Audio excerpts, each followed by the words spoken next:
this is the Eazeye 2 monitor.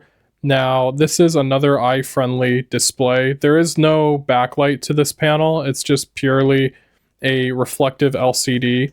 So what you're seeing here is obviously the monitor being lit by my window. The window's to the right, and this is just a temporary setup. I haven't quite dialed, the lighting setup yet. I was going to do that once I move everything into a different room. But as you can see, everything's really clear and everything's really smooth. I have this running at 60 hertz refresh rate.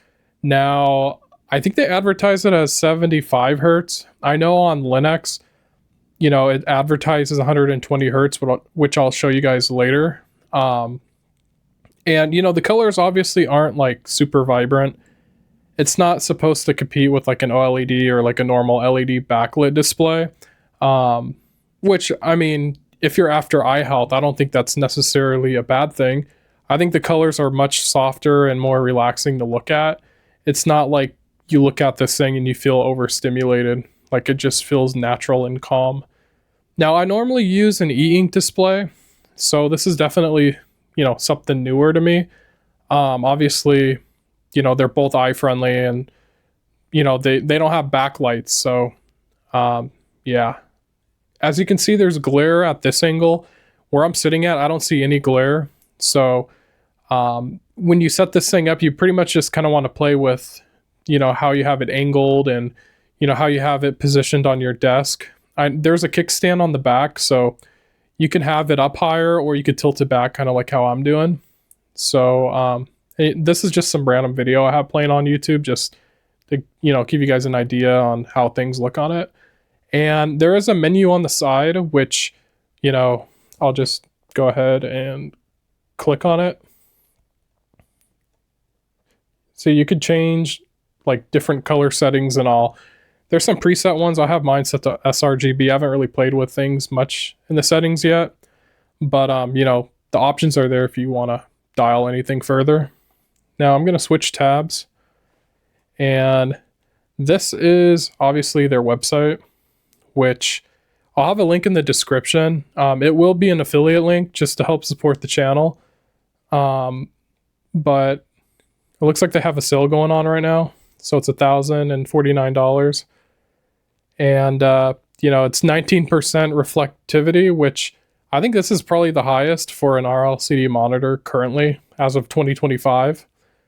It's a true 8-bit display, no dithering. So basically what that means is I know there's competitor screens, and they tend to use 6+2 FRC panels, which basically means it's a 6-bit color depth LCD, but then they use frame rate control, which is like temporal dithering, to fake the remaining 2 bits. So basically you have a panel that, you think everything is still on it, but it's actually flickering the pixels back and forth. So it's basically like a color flicker. And I know a lot of people are sensitive to that. So it's great that they're using, a true 8-bit panel on this display, which was actually one of the reasons on why I bought it. Now it looks like it has a 15 millisecond response time. Everything seems really fast for me. I haven't really gamed on it yet, but I know you probably can. I know there's displays that are lower response time, but for an RLCD, I mean, I don't expect it to be like a gaming display. Now it is 1080p. It's a 24-inch panel. And this is just, how scrolling and all looks. Now, everything's really smooth and fluid. Now I'll just go over to Reddit just to give you guys an idea. And I could probably, let me try zooming in on the text. It looks like that's most I could zoom in. So, yeah, everything looks really clear. Text looks sharp. Now I think I have this scaled a little bit bigger. So you guys would change that in your operating system. But this is honestly a really great display. I know I like e-ink displays. That's what I primarily have been using for probably several years now. And so this is just kind of like another alternative that, it does feel eye friendly and, it's just a great option to have. If you need a smoother display, if you need something that you could game on or maybe edit photos or videos on, but you can't quite use like a LED backlit display, then I'd say this is an awesome option. I'll just open up a tool that I'm actually currently working on for AMD graphic cards, but I'll just show you here. This in Linux, you can actually switch it to 120 hertz. So I'll switch it to 120, and like you can see, everything's much smoother.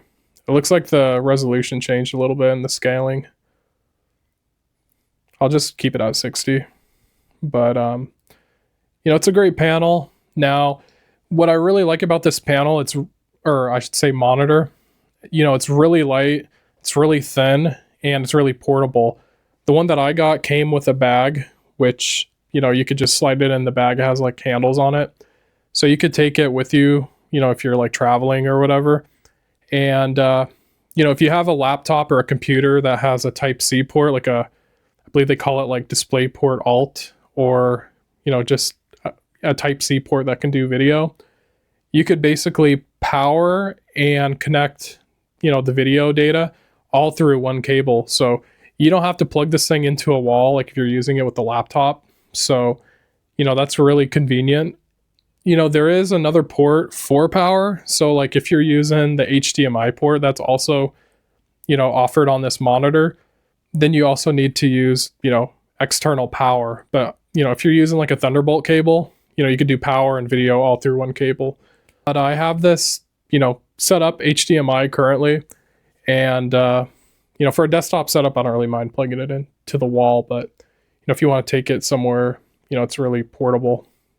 I know the best use case is probably outside, and I don't think you're going to get a lot of glare outside since it's really bright. But, you know, even just with the window, I mean, it looks really good. You know, it's really cloudy and gloomy here in Washington currently. And so it's not really that bright out, but I mean, you could see that it's still not too bad. It probably looks worse in the video, but where I'm sitting at this angle, you know, it looks a lot better.